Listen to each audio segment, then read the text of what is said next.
Bienvenue sur la chaîne Lotus Passion, donc je continue. Alors dans ma précédente vidéo, je parlais donc évidemment de désidentification parce que c'est quelque chose qui est hyper important et je vous expliquais que c'était très compliqué parce que évidemment ça passe par les mémoires, des mémoires du passé et ces mémoires du passé sont profondément engrammées en fait dans la matière et c'est pour ça que les gens en fait ont énormément de mal évidemment à, je veux dire, à sortir en tout cas de ces mémoires-là, parce que 90% de notre temps, en fait, ce sont des pensées que nous avons et que nous ne contrôlons absolument pas. Donc voilà, donc c'est pour ça qu'on peut être dans des, on va dire, dans des schémas où en fait on tourne complètement en fait dans sa pensée et donc la pensée n'étant pas la réalité, eh bien toute votre vie en fait et vous êtes dans ce type de pensée et donc en fait finalement vous ne faites que rêver votre vie, hein, vous êtes dans votre pensée, ça tourne dans votre cerveau et vous ne vous rendez pas compte du tout en fait de tout ce qui se passe de votre vie et de tout ce que vous pouvez aussi engrammer en termes d'informations. Voilà, donc en fait il y a des gens qui ne comprennent absolument pas comment fonctionne le corps, hein, quand vous faites quelque chose, en fait, que ce soit de la cuisine, que ce soit de l'art, que ce soit mettre une copine ou un copain dans votre lit, tout ça, ça s'engramme dans votre corps. Et donc après, évidemment, ça prend de la mémoire. Et donc en fait, mais étant donné que vous n'en avez pas conscience, eh bien, si cette chose est très négative, eh bien, ça va perdurer dans votre inconscient jusqu'à ce que vous en preniez conscience. Voyez?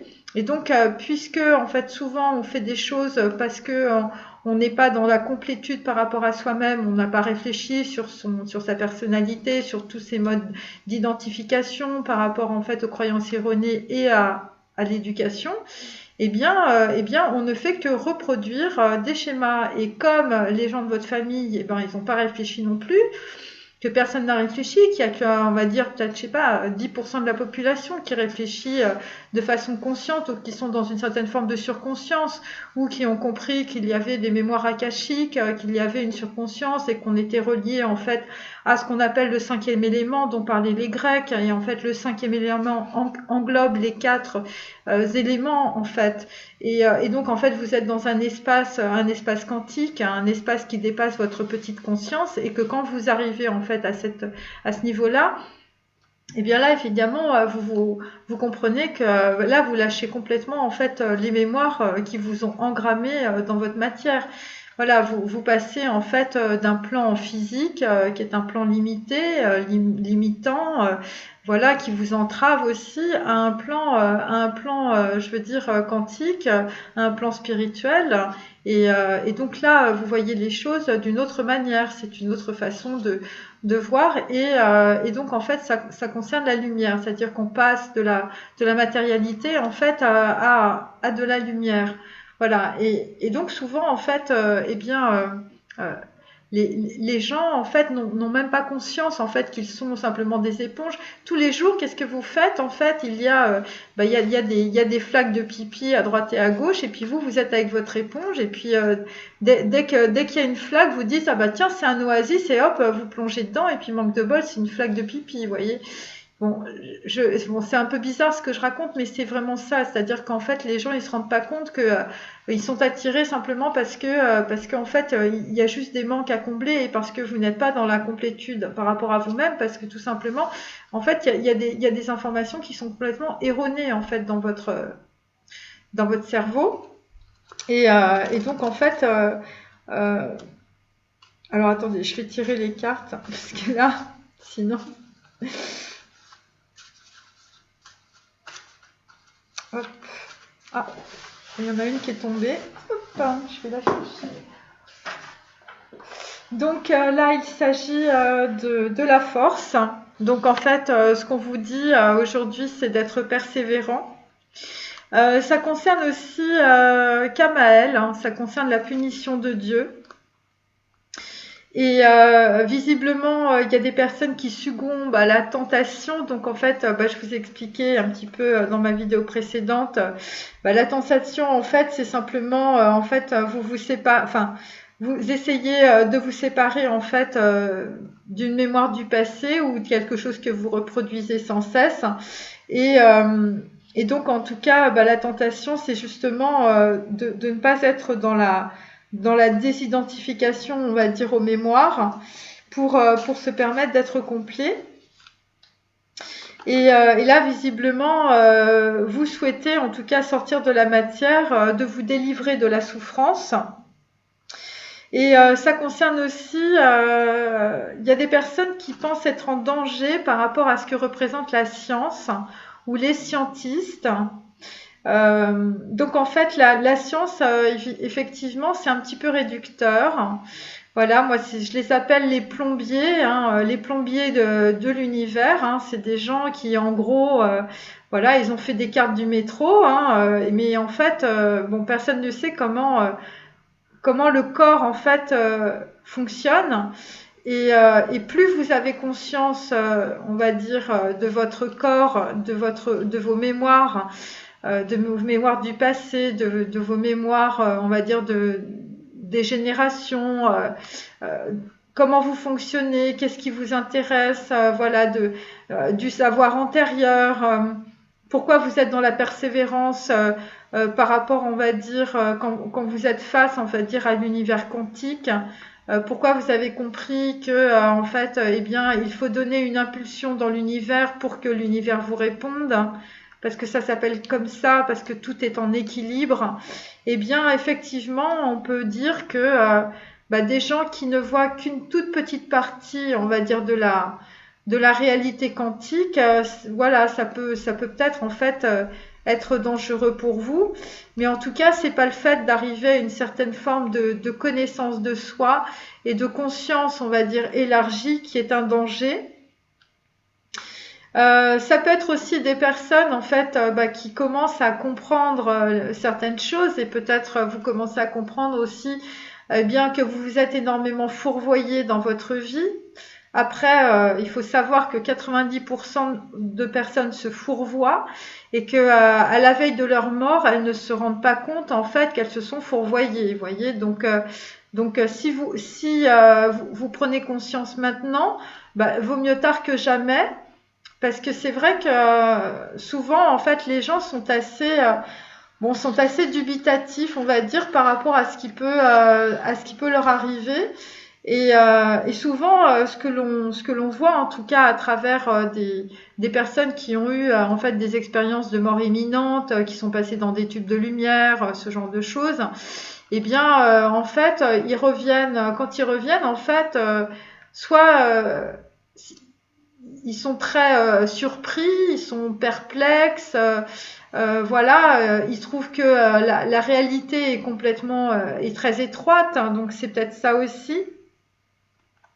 Et donc, en tout cas, quand vous vivez ce genre de choses, ce qui est un petit peu dommage, c'est d'attendre de vivre des expériences comme ça, de mort imminente, où vous avez un énorme accident, vous pouvez plus marcher, vous pouvez plus parler, où vous avez un accident de voiture, vous tombez de votre vélo, enfin, vous voyez, ce genre de choses, où en fait, voilà, on vous donne un traitement, et puis en fait, c'est pas du tout ce qu'il vous faut, et puis, voilà, vous faites un AVC, enfin, vous voyez tous les trucs qui ont rapport au cerveau, c'est ça que je veux vous dire. Pourquoi est-ce qu'il faut attendre en fait d'avoir une situation pareille pour finalement prendre conscience en fait de la vie, des choses, qu'il y a une libération, qu'on n'est pas du tout des animaux, voilà que en fait que les voilà qu'on peut parfaitement sortir de la souffrance et qu'on peut parfaitement faire un choix conscient. Et en fait, c'est ça, c'est prendre conscience en fait euh, qu'on a la possibilité, en tout cas, d'arriver à un certain bien-être intérieur et de sortir de la souffrance mentale, de sortir du mental, de sortir de cette dualité. Et en fait, c'est directement en fait la société qui nous met là-dedans, parce que en fait, on est toujours dans des histoires de projection et de manque, et ça va même très loin. C'est-à-dire qu'en fait on vous explique finalement que pour être dans votre unité, il faut être, je veux dire, en gros, la liberté ou le bonheur, c'est la bonté, c'est de faire du bien aux autres, on est toujours sur l'extérieur. Moi, en fait, Moi, en fait, c'est ce que je me suis rendu compte après. Bon, moi, ce que je raconte, je vous dis, ça vaut ce que ça vaut, hein. Mais en fait, je me suis toujours rendu compte que, en fait, on ne demandait jamais aux gens de faire un effort par rapport à eux-mêmes. Voilà. En gros, on est tous des esclaves de la société, voilà, et on est tout le temps en train de faire des efforts par rapport aux autres. Voilà, par rapport aux autres, par rapport à la société, par rapport aux masques sociaux. On est toujours en fait on est obligé d'être dans des actions, voilà, pour être bien, pour être parfait, il faut être bon, il faut être bien, il faut être, voilà. Mais c'est toujours des trucs en fait, des actions extérieures. Ça n'a rien à voir avec l'expérience intérieure. Ça n'a rien à voir avec l'unité parce qu'évidemment on est tout le temps à l'extérieur, donc en fait on est tout le temps dans la dualité du mental et on est tout le temps obligé de faire des efforts. Et même quand on vous dit en fait, voilà, le bonheur, c'est quoi? Eh bien, c'est pas la bonté. Voilà, il y a des gens qui sont. Moi, je sais que j'ai reçu des mails. Il y a des personnes en fait, elles sont dans la culpabilité. Oui, mais est-ce que vous croyez que je peux m'occuper de moi comme ça? Mais c'est très égoïste. Mais je me sens coupable vis-à-vis de mes enfants, de prendre une heure pour faire voilà, pour faire quelque chose qui me plaise. Parce que c'est l'éducation, c'est le côté social, mais ça va complètement à l'encontre en fait voilà, du processus de libération. C'est ça. Et il n'y a pas de culpabilité à avoir. Parce qu'il faut le retrouver, ce processus de libération. Vous ne pouvez pas toute votre vie être dans la dualité du mental et jusqu'à votre mort. Et votre mort, en fait, qu'est-ce qui va se passer? Vous allez être là, ah ça y est, ça va vous tomber dessus. Et puis en fait, vous allez être hyper perplexe, en fait quand ça va vous arriver, parce que la mort, c'est pas, on n'est pas dans la pensée, on n'est pas dans le mental, hein. C'est pas la pensée, c'est quelque chose c'est quelque chose de virtuel. Mais la mort, c'est quelque chose de réel. Et donc, en fait, les gens qui vivent toute leur vie dans des projections, des gens qui vivent toute leur vie dans les projections d'un homme ou d'une femme qui revient pas dans votre réalité, dans votre vie, là, tout de suite, il y a personne. Pourquoi est-ce que vous allez projeter des trucs? Et plus vous allez projeter, plus vous allez être dans la dualité du mental et plus vous serez dans la dépression. Parce que la dualité du mental, c'est la dépression. Et en fait, toute l'éducation, toute l'école, tout le côté social, c'est pour vous tirer vers l'extérieur. Et donc toutes les personnes en fait qui essayent de se reconnecter à elles-mêmes, hein, je ne parle pas de spiritualité, je parle juste de plan quantique, eh bien c'est culpabilisant. De faire quelque chose pour vous, c'est culpabilisant en fait. Vous comprenez? Mais c'est simplement parce que en fait vous n'avez pas mis les bons noms dans les bonnes cases. C'est-à-dire que en fait, un acte de bonté, c'est pas le bonheur.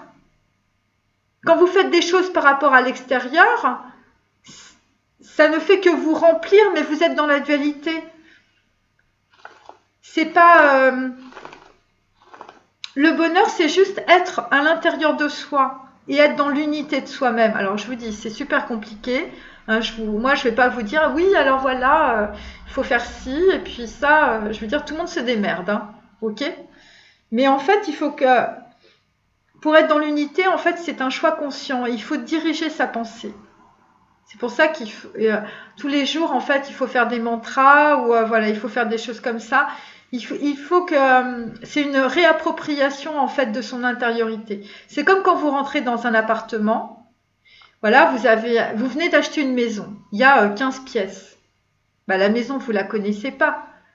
Donc en fait, le premier jour, qu'est-ce que vous allez faire? Eh ben, vous allez être dans la première pièce, vous allez dire bon bah c'est grand, il y a des moulures, il y a 3 fenêtres, bon bah voilà, donc vous l'avez visualisé, ok? Et puis le deuxième jour, en fait, bon bah vous allez un peu plus loin, bah, il y a un grand escalier, il faut descendre, tiens je vais voir ce qu'il y a en dessous, et puis vous visitez la deuxième pièce.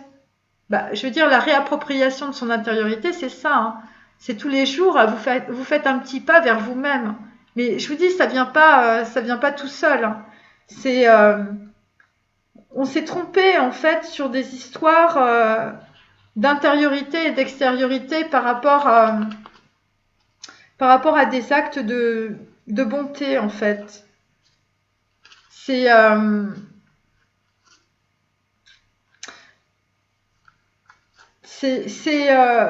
par exemple quand vous êtes bon, je vais parler de ce que je connais, mais par exemple quand vous êtes bien, c'est quand vous créez. Enfin, moi personnellement, c'est un peu comme ça, quoi. Voilà. Quand je suis bien, c'est quand je crée.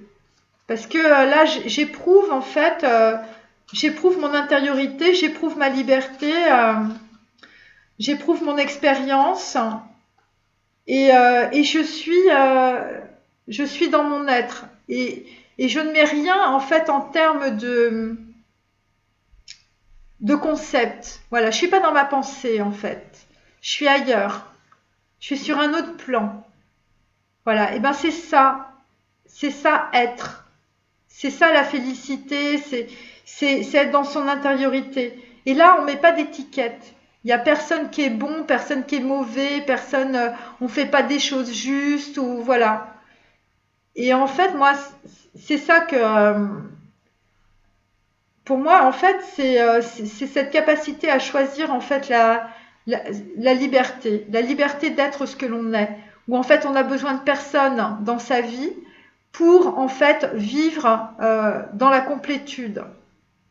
Euh, et en fait, ce qu'il y a, c'est que en fait, le choix qu'on fait à ce moment-là, en fait, c'est un résultat par rapport en fait à une expérience de liberté intérieure qu'on a vécue. Mais cette liberté intérieure, en fait, elle est voilée, elle est dissimulée, elle n'est pas montrée du doigt par la société. Et quelque part, c'est négatif. C'est pour ça que les gens, en fait, qui sont dans des formes de spiritualité, on va dire, ils sont, voilà, on dit ouais, bon bah elle ou il a vu la Vierge. Enfin, vous voyez, tout genre de trucs. Mais donc voilà. Et là, je viens de tirer l'accusation de l'âme. Et donc, en fait, c'est intéressant parce que justement, ce qui se passe en ce moment, c'est que en fait, votre âme, elle vous montre du doigt quelque chose. Et ça concerne justement des gens qui sont très profondément engrammés dans la matière ou qui se sont très profondément, je veux dire, trompés, qui n'ont pas fait de choix, qui sont dans la souffrance, vous êtes dans la dépression, ou vous pouvez être dans l'immaturité, c'est-à-dire que vous n'avez pas choisi le chemin en fait. Et parce que vous êtes dans une représentation sociale et, euh, et donc vous en fait vous êtes à fond dans l'utilité de vous-même, vous êtes un outil social en fait, c'est ça ce que ça veut dire. Et là en fait votre âme, votre neshama vous accuse.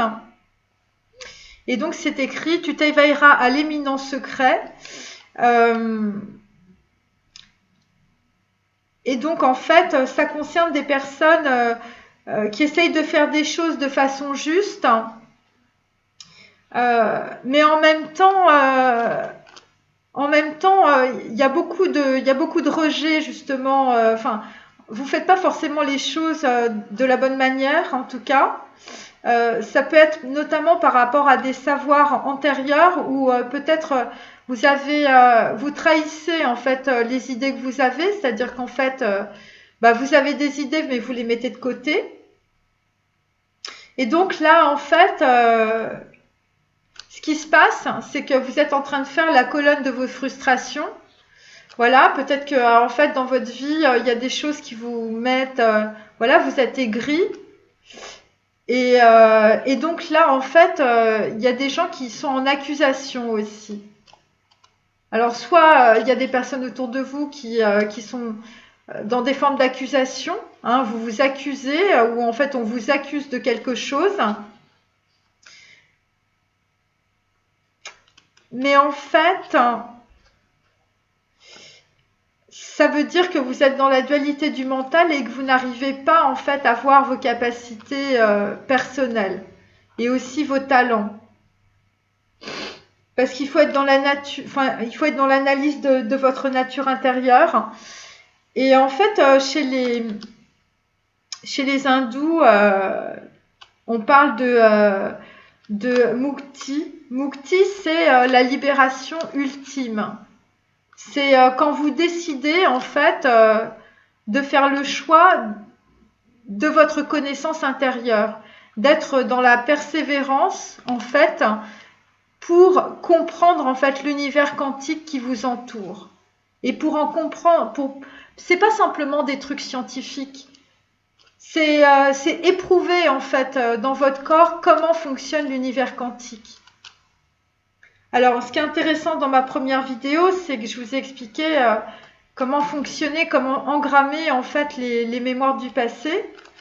Donc, pourquoi en fait vous vous êtes trompé, voilà, en engrammant évidemment des mauvaises informations et des mauvaises mémoires.